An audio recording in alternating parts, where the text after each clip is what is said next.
And hello, Marvel fans, and welcome back to another episode of the Zone TV Movie Entertainment with me, your host Jonathan, once again bringing you my thoughts and review for tonight's episode of Disney Plus's Marvel's Daredevil Born Again Episode 9 and the season finale of this season.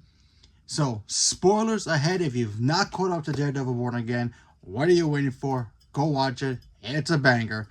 And this episode is like chef's kiss perfection. I love this episode so much. It gave us some real details about what is to come for the next season, what's about to go down, like literally, and what could happen.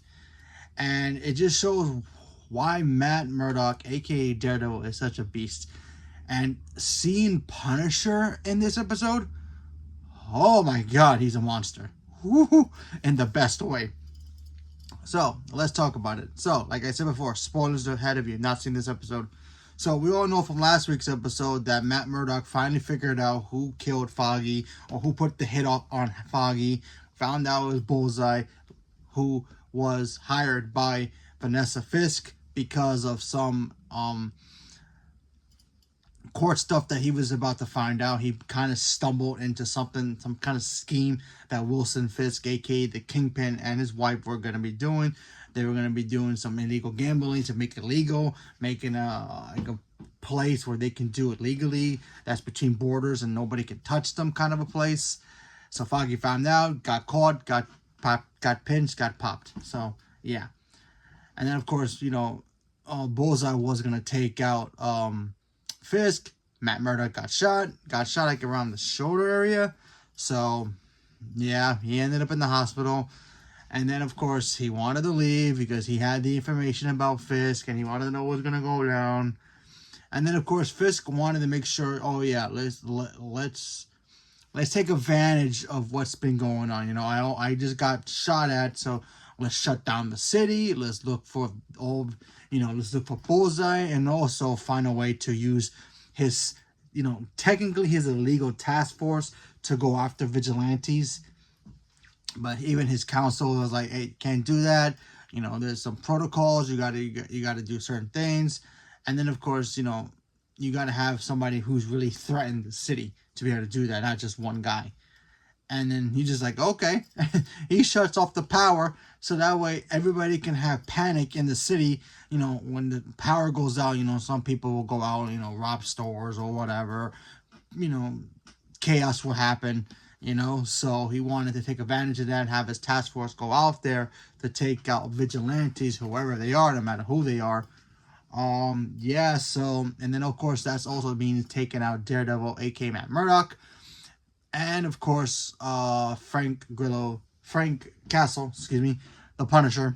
And we got to see Frank and, Matt work together.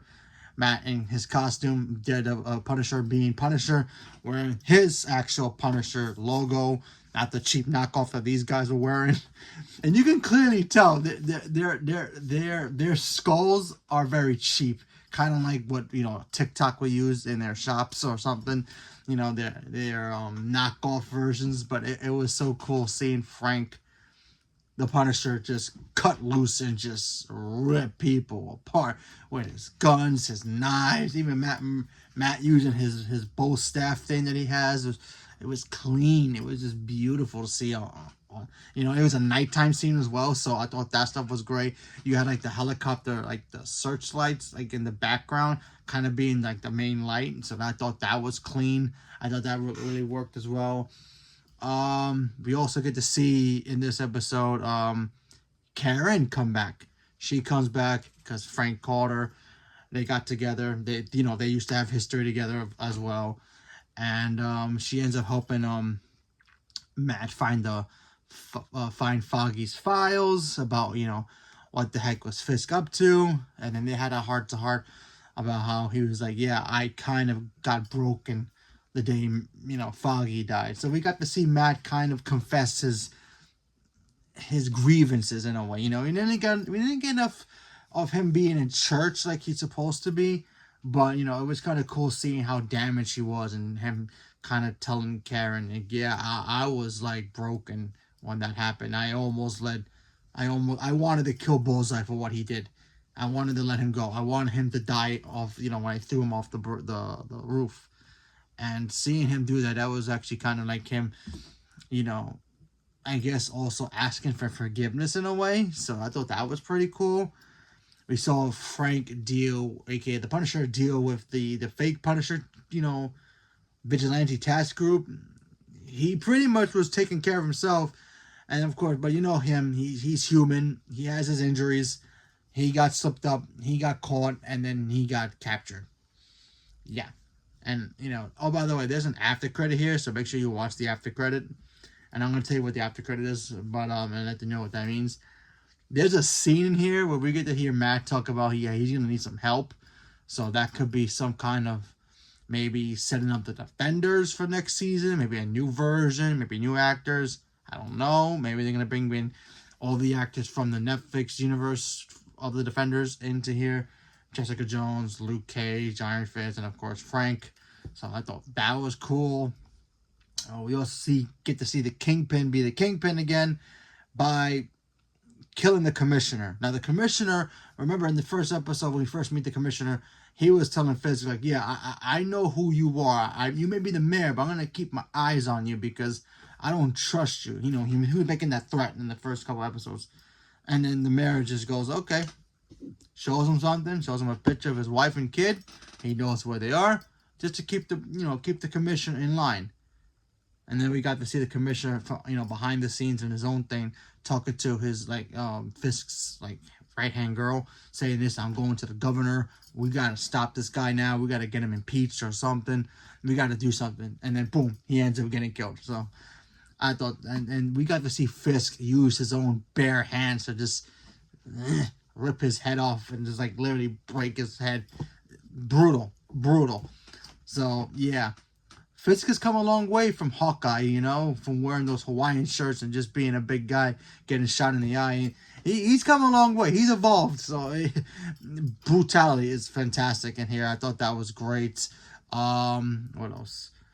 The ending just solidifies Matt needs help. He needs to figure out a way to get the city back. So I think we are going to get the Defenders in some shape or form. Rather than if they're going to recast the actors who played them in the Netflix world, actually bring them in, because this show, it may be in the MCU, but now the MCU and the Netflix stuff is all canon to the MCU now.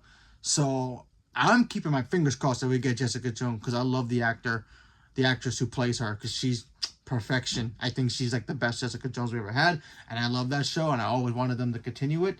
So Iron Fist, I feel like I like the actor who played him, but if they can fix that, maybe it'll be better, but we'll see. And of course Luke Cage is Luke Cage, and we need to see that. As long as they don't make a joke about Cottonmouth meeting Blade because they're the same actor, we're good. So yeah. But anyway, I think the Defenders are going to show up in the next season. I think the task force is going to get more violent because they're already shooting people. There's a scene here where they shot some kid who was just robbing a store, and they put his hat over his mouth to make it look like, oh, he was a vigilante. I had the right to kill him. So, yeah. So I thought that stuff was kind of crazy. But yeah, great overall episode. My only complaint, I have two complaints about this episode, just two. It's not really two complaints, more like one. But the other complaint is more like a complaint about everything that has to do with superheroes or anybody wearing body armor in movies or TV shows. So I'll go with that first. You ever notice that when somebody's wearing body armor, like you can see the body armor, the bulletproof vest or whatever, they shoot at them, and yes, it hurts. I'm pretty sure it does. We've seen actual people get hurt with that stuff. I get it. But you don't think these villains or bad guys have common sense to shoot him in the head? I'm telling you, Frank got shot so many times in the chest. I have no idea. And you can clearly see he's wearing his armor with the skull on it, and you can clearly tell he's wearing it. I'm just surprised that none of these vigilante fakes just shoot him in the head. It goes for any kind of movie who has body armor. Anybody who wears body armor and nobody thinks about shooting him in the head, that's always been my worst pet peeve about movies, but in TV shows, but whatever. And also, when when when Matt got shot, he was acting all ow, ooh, ooh, I got shot. But when he was on that roof from the first episode, he had knives sticking out of him, and his adrenaline was like pumping. He wasn't complaining, so I was just wondering why he was complaining here. It just, to me, made no sense, but whatever. But anyway, still fantastic season. I enjoyed the heck out of it. I loved it very much. It was fantastic. Everybody was great. Matt Murdock, I think, was a lot better than he was even in the Netflix stuff, even though it is canon, but still. I thought Kingpin was fantastic as a villain, and I cannot wait to see what he does next. And Vanessa was also cold, calculated, and vicious when she wanted to be, and I loved every moment of her on screen as well.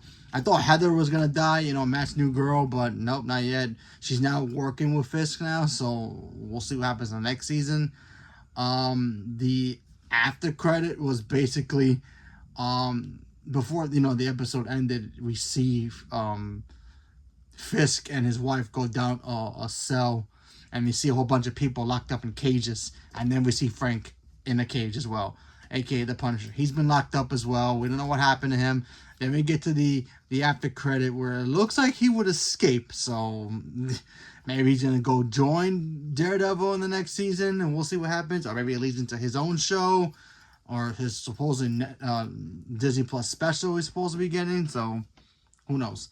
But overall, I thought it was fantastic. I loved every moment of it. I think it was great. Yeah, I'm just excited to see season 2. And still, it really does suck. I have to wait to 2026, but whatever. But yeah, there you go. So Daredevil's now officially done, guys. That's it. So leave me a comment below. Let me know what you guys thought about Marvel's Daredevil Born Again. Are you guys watching the show? Not watching the show? Never seen Daredevil? You watching the Netflix show before you watch this one? Makes sense if you would, because the Netflix one is fantastic as well. Leave me a comment below. Let me know. Stay tuned for more. Thank you very much, and have a good night.